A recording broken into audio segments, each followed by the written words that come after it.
Manuals aren't always the best way for us to follow. That's why in this video, I'm going to show you how to install the Aorus Waterforce 240 CPU liquid cooling unit. We're going to be cooling the AMD 3900 XT processor, and we're going to be installing it inside of the Corsair iCUE 4000X RGB case. Anyway, without wasting any more time, let's get started. Now, a lot of cases will let you easily install it like this because you can come around the back and get to the back of the motherboard really easily. But since I'm recording, I want to make sure I catch every single angle for you guys. I'm going to be taking the motherboard out, but just know you can always install it as long as you have access to the rear of the motherboard. All right, so now with the motherboard outside of the case, one of the very first things we're going to want to do is remove these two brackets right over here. These are placed there for standard air-cooled heat sinks for the CPU. And I highly recommend when you remove these, save these somewhere in a box where you know they're going to be. That way, in case you ever want to resell your motherboard or do something that requires it, you don't have to buy another one somewhere else. You have your old one. Again, store these somewhere. You'll remember where they are later on. Be careful you don't move the motherboard, you don't lift it, because this is on the back of the board. You don't want to lose that. Now, mind you, it's okay if it comes loose as long as you put it back through those holes, because we will be using it for the installation. So we're going to be using the 4 AM4 screws since this is an AM4 chipset. It comes with these little stickers. You're going to be removing these little stickers and placing one over each of these little holes. That way you don't damage the motherboard when you install these screws. It's okay if they're sticking up just a little bit for now. They're going to be pushed down with the screw. Then again, we're going to be using this screw. Just screw that in right over here. And you can see how that screw fit in there. Now to give you a closer angle, again, just place this little threading right over here and just screw it in.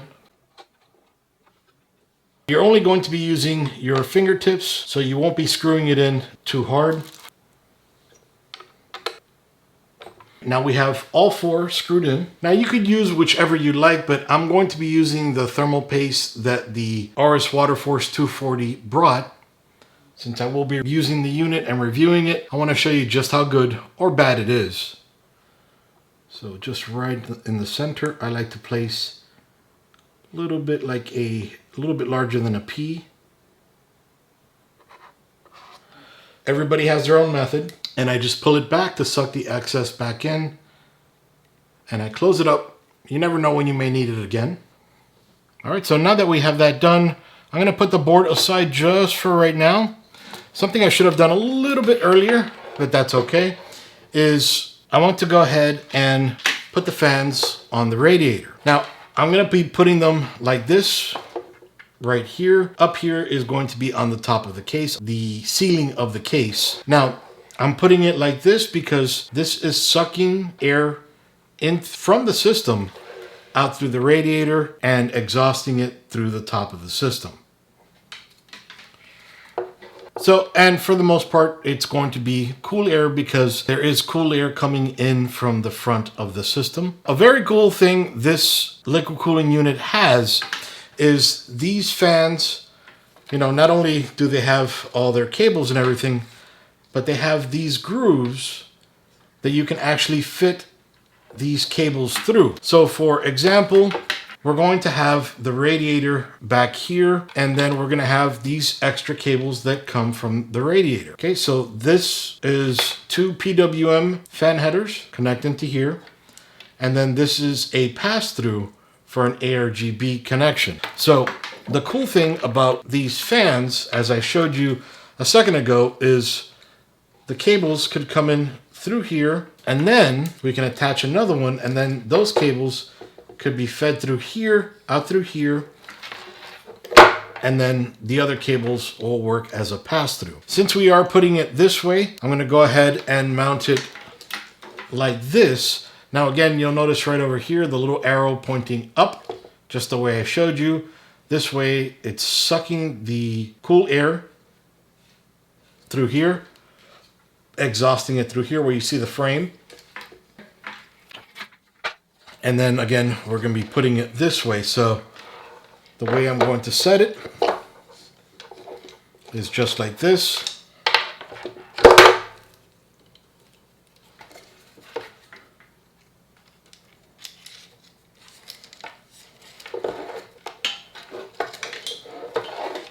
Okay, and then through here,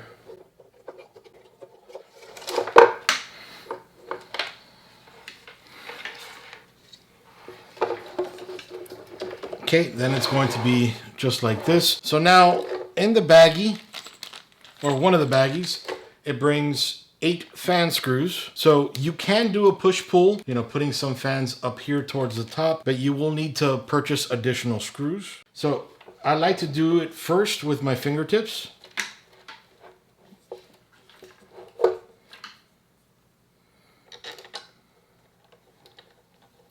Just to make sure we get some threading inside of the screw holes. And like we did before, one over here and then one diagonal over here. In the camera now, one over here and one diagonal over here.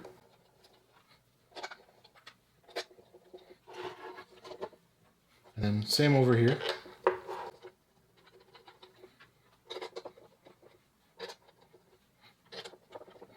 Okay, now we can just go ahead and screw it in. You don't have to screw incredibly tightly, just to the point that it gets a little difficult. Then you could stop.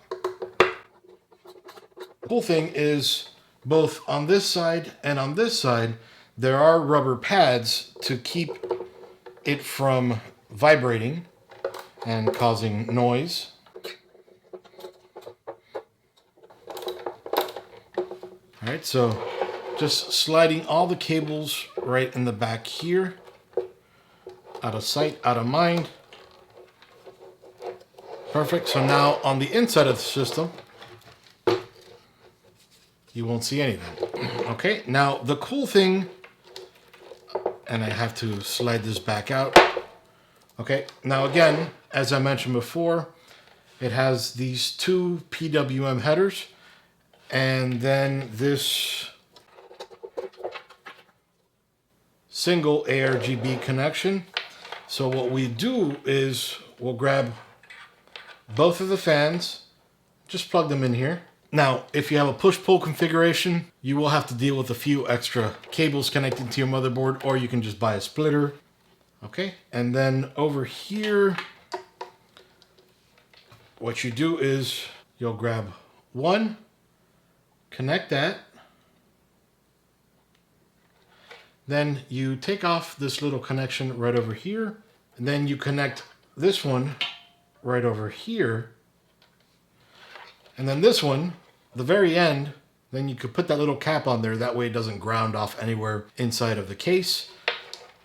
So now all this is connected, and then we'll just need to connect this to power from the pump a little bit later on, as well as the USB header. We'll take care of that a little bit later on. Before we even think about putting it on though, always remember to remove that. You don't want to place this over the thermal paste. That way, you know, you want to make sure you have proper cooling and a proper connection from the cold plate to the CPU itself to make sure everything's nice and cool. I've tested a bunch of different ways, and for the configuration in this case, again, the best way is going to be with the hoses right over here. Okay, so now you'll notice there's these little pieces right over here. Okay, and then there's this little AMD bracket that has these that'll grip onto those little pieces. So we're going to need to put it down like this,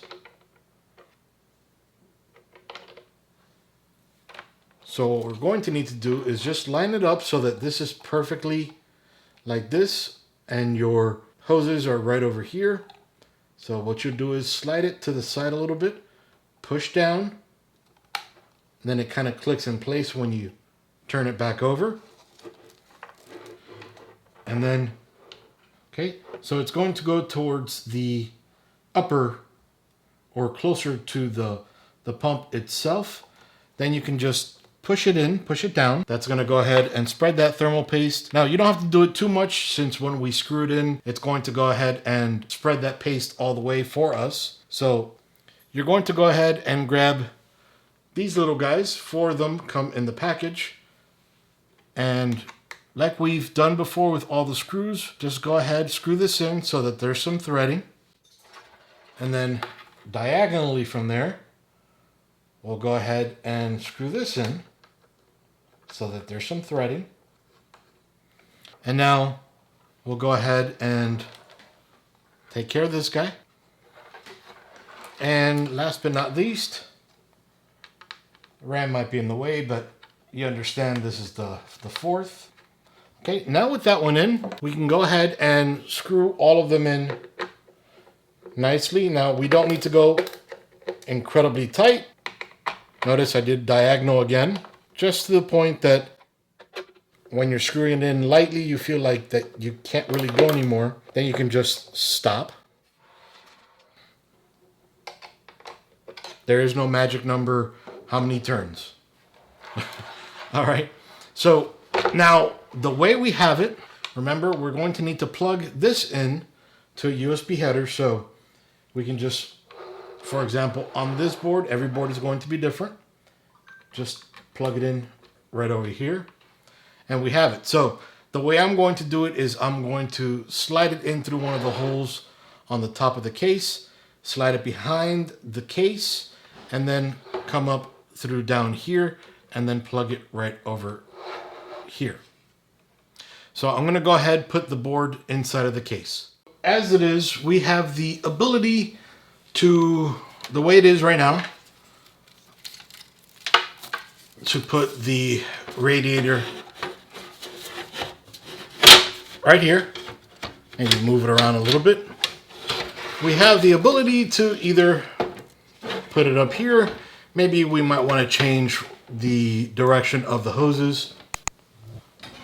And then we have the ability to put it like this. This is the way I want to put it, and I just realized putting it like this, I have these cables coming out, but that's okay. It doesn't look that bad. At least I don't think. Correct me if I'm wrong. Hopefully the side panel will cover it, but we'll see in a second. But I think like this will be perfect. Again, we have the ability to put it up front. We can even, do we want to bury it down there? Let's see here. No, we'd want to put it above here. So this case allows us to put either up here or further down inside of the case, but we don't want to do that. Up here is perfectly fine. So let's go ahead.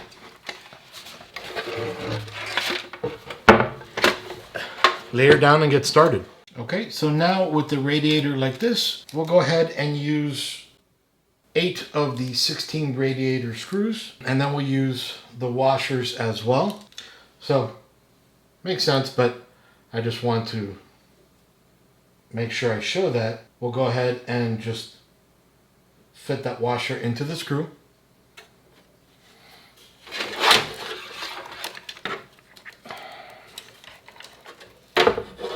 And then we'll put the radiator the way we want it to. Now I'm going to go ahead and prepare all the screws with the washers already on them, just to save some time. So we'll just go ahead and prepare all the rest of the screws just by tightening a few with our fingertips, just for a bit of a pilot.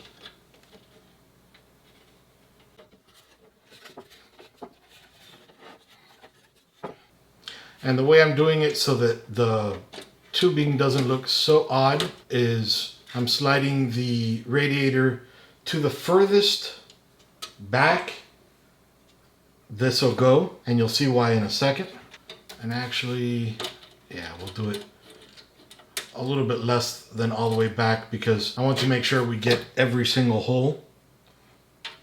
We don't need to, but I'd prefer to. Less vibration and noise.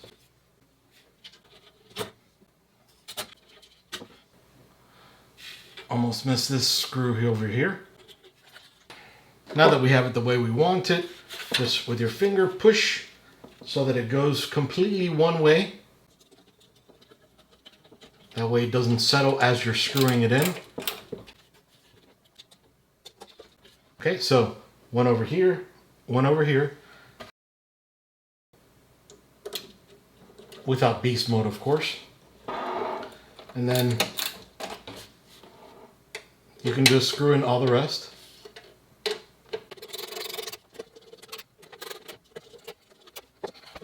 The reason I didn't go all the way that far towards the front is this was pulling the hose too much and you want it to be able to clear this if need be. Okay, so that looks great. Now, all we need to do is settle the cabling. Obviously, it doesn't look very pretty right now, but we'll take care of that right now. So, as I mentioned before, we're going to take this USB cable. I'm going to slide it up here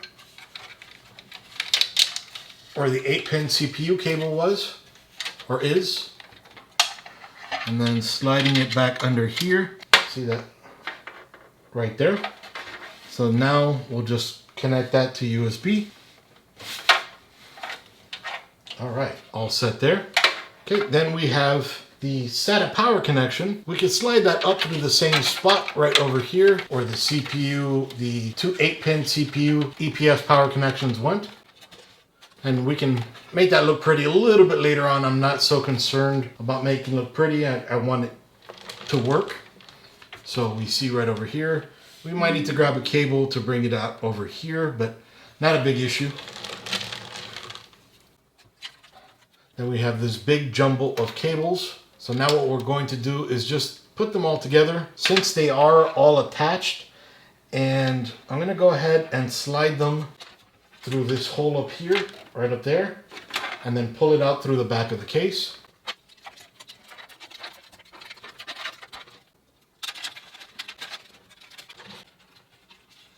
Okay, so comes out perfectly right over here. Now I could just attach everything right over here and make it look nice and pretty. I'm not gonna worry about the pretty part right now for the video. I just want to get everything working for you, so one quick second. All right, so now everything is connected.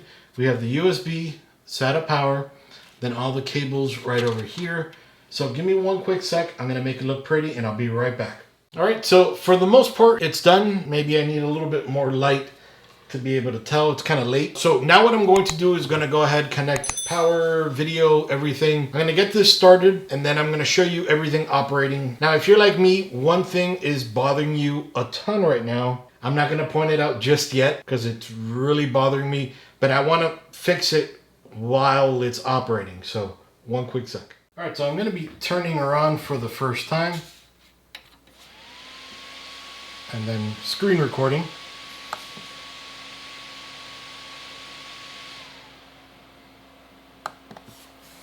And we need to go into the BIOS.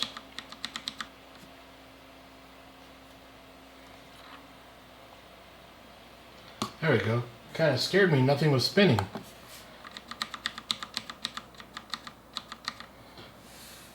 Nothing was spinning, all the fans were off, the pump was off.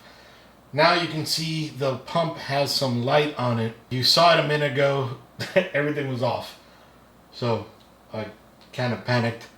Now, one thing you'll notice, which is a very cool feature of this liquid cooling unit, you see how the eagle is facing up? It's not facing sideways, or maybe it's upside down. However it would be, you could just go.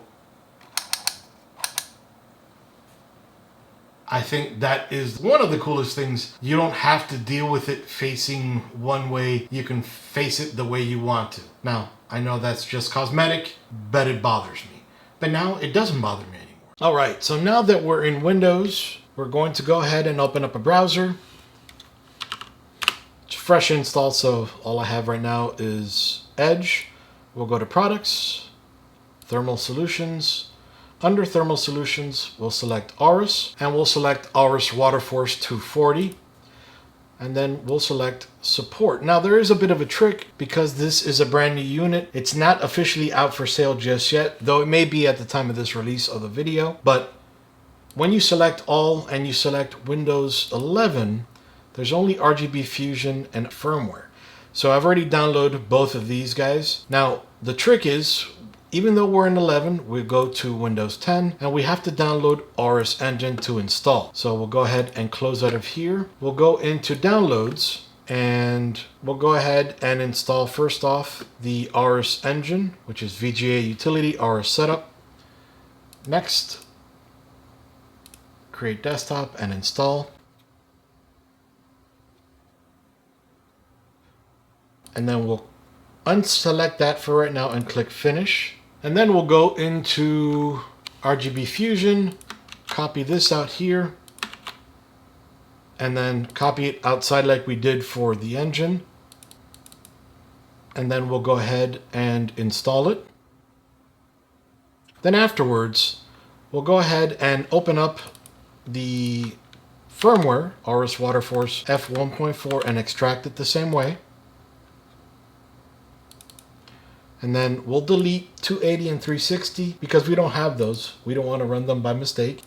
Open up this guy, more info, and run anyway. Now, I had F1.1, so when I clicked connect, it showed me that down here, and the new version was 1.4. So I clicked program, it did its thing, took about 10-20 seconds.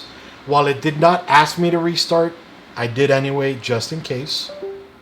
So I'll close out of here. Now we'll go ahead and start up the Aorus engine. Now over here you can overclock if you had an Aorus video card. You can do that here. And then you can also select your fan mode here. I'll go ahead and do max performance. Actually, it's a good way for you to hear the noise. Putting my microphone right there so you can see it. Default 0.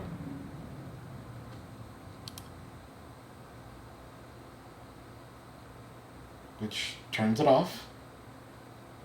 And then quiet.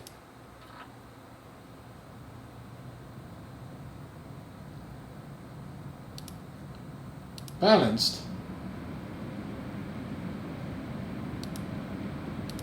Performance, and you can see here how it's set, and then that's max. Just I don't care about noise, I want it to be max. So default would put it at default, which I don't like that one at all. I hadn't realized I was running at that. So what I'll do is maybe balanced. Yeah, we'll do balanced. And we'll go ahead and apply that. Now I'll just minimize it. And then we'll go ahead and open up RGB Fusion. Now the more you overclock it, obviously the more you're going to want to play with those profiles. You know, if you overclock very high, you're going to want that to be a lot louder. Maybe not want it, but need it to be. It is a 240. So over here, we'll click on the pump. On the pump, you can see that right over here. Right now we're on temp 2, but we can change it to static. It'll turn red. Pulse.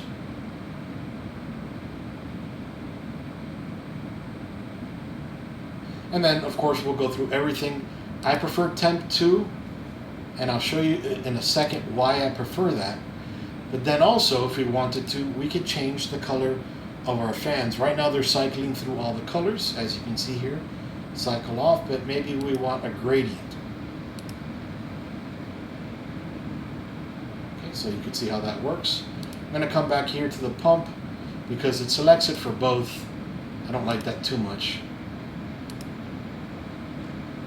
But it keeps, even though you change, when you change the fans here and select it, then come back to the pump, then it stays the way you'd like it. So right now, In the 20s, it'll be dark blue. In the 30s, it'll be light blue. 50s, green. 65 to 80, yellow, and so on. Okay, so I'll go ahead and close this guy out. So I'm going to go ahead and open up CPU monitor or CPU ID HW monitor. And just put it aside for right now. And then open up Cinebench. And I'll go ahead and start that. Now I want you to see the temperatures right up here. And then remember the colors. Notice that just changed to green.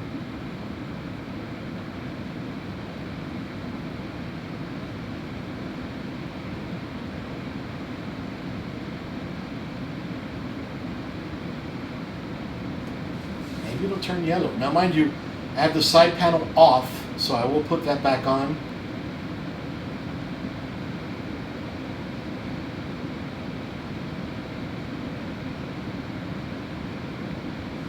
And you can see they're at 100%, the CPU cores, and the highest we've been is 4.7.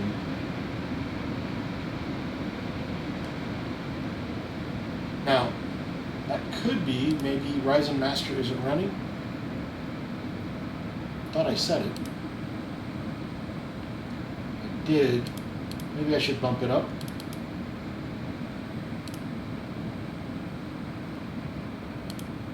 And let's do another test.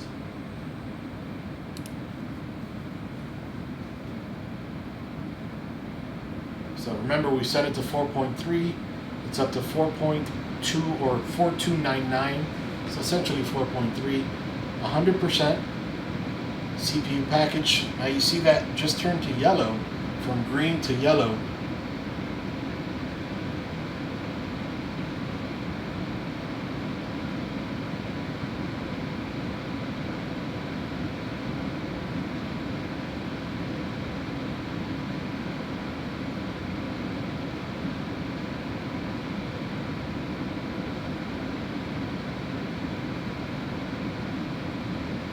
Okay, so our temperature went up a little bit, but so did our score.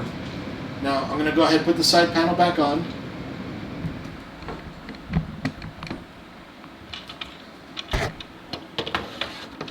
And you're noticing that little pump, the color changing. Okay, now with the side panel on, okay, so now I'm going to go ahead and just do it again.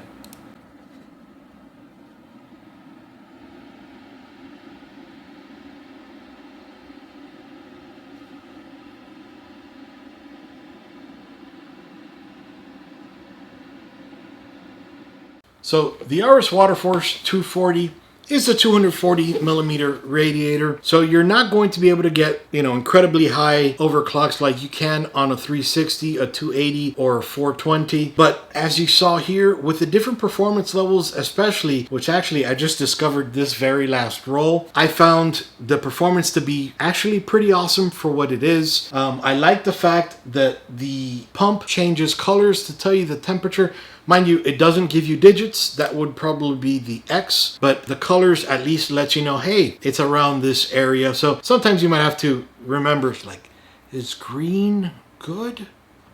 But anyway, aside from that, I did run into a bunch of frustrations with the software, having to play between 10 and 11 and find that on my own. Unfortunately, Gigabyte wasn't able to help me out with that, but regardless, I gave them my feedback on that and that'll help them. Now, when I was initially testing this software, that firmware revision update hadn't come out just yet. So again, as I mentioned, I was on firmware version 1.1, 1.4 changed some stuff. It actually, maybe it helped cooling as well, although I think the performance modes helped me on that as well. Prior to that, I was getting 81, but I was at 4.3 gigahertz at a higher voltage, so that will definitely do it. You saw the Cinebench scores get like 19,500, something like that, so that's awesome. Stock I'll get about 16,000. So there is definitely an improvement there. The installation is incredibly easy. The performance is great. The price I'm not 100% sure on just yet. It hasn't gone for sale, but it will be up very soon. When it does come up for sale on Amazon, you'll see a link down below in the description. The other part that I really like about this liquid cooling unit is the pump. Not only does it change colors at the temperature,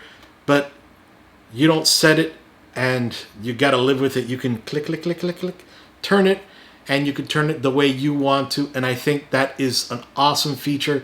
It bothers me so much that I'll see sticking to Gigabyte and Aurous sideways or upside down because of the way you placed it. Now you can change that, and I think that's awesome. Then also you can set it up in a push-pull configuration.